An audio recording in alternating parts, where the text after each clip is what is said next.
बिस्मिल्लाहिर्रहमानिर्रहीम। अस्सलामु अलैकुम वरहमतुल्लाहि वबरकातुहू। उम्मीद है आप सब दोस्त खैरियत से होंगे। दोस्तों, आज मैं आपके साथ पुराने से पुरानी कब्ज़ का कामयाब इलाज शेयर कर रहा हूं।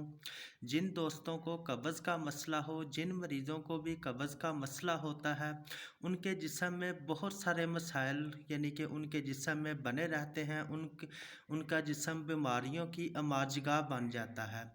दोस्तों, कब्ज़ की वजह से बाज़ मरीज़ों को गैस का मसला बहुत ज़्यादा बन जाता है, मैदा ख़राब रहता है, और जिनको बहुत ज़्यादा पुरानी कब्ज़ का काफ़ी सालों से मसला हो, उनका बीपी का हाई रहना, जिस्म का बोझल रहना, बाज़ औक़ात बवासीर का हो जाना, या फिर जिस्म में जिगर की कमज़ोरी का मसला बन जाना, दिमाग की कमज़ोरी का मसला बन जाना, दिल की कमज़ोरी का मसला बन जाना, ये सारी अलामात पुरानी कब्ज़ से और जिन मरीज़ों को कब्ज़ का मसला होता है, उनमें अक्सर ये अलामात ज़ाहिर होती रहती हैं।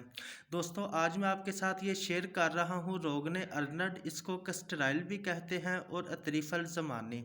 इसका मैं आपके साथ शेयर करूँगा कि इसको इस्तेमाल किस तरह करना है, और इंशाल्लाह आपको पुरानी से पुरानी कब्ज़ का भी चंद दिनों में, चंद हफ्तों में मुकम्मल आराम आ जाएगा।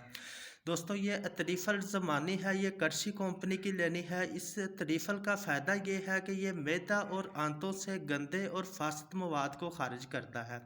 दोस्तों, दरअसल आंतों के फासद मवाद की वजह से ही जिस्म की ज़्यादातर बीमारियां जो सी हैं जिस्म में बनती हैं, और अगर आंतों में खुश्की हो जाए और आंतों में फासद मवाद इकट्ठे हो जाएं तो उससे तमाम जिस्म मसाइल की अमाजगाह बन जाता है। दोस्तों, इसको इस्तेमाल करने का तरीका ये है कि आपने कस्टराइल के जो से हैं 2 से 4 चम्मच आपने नीम गर्म दूध, 1 कप नीम गर्म दूध के साथ 2 से 2 चम्मच या फिर 3 चम्मच, 4 चम्मच तक आप इसकी खुराक ले सकते हैं।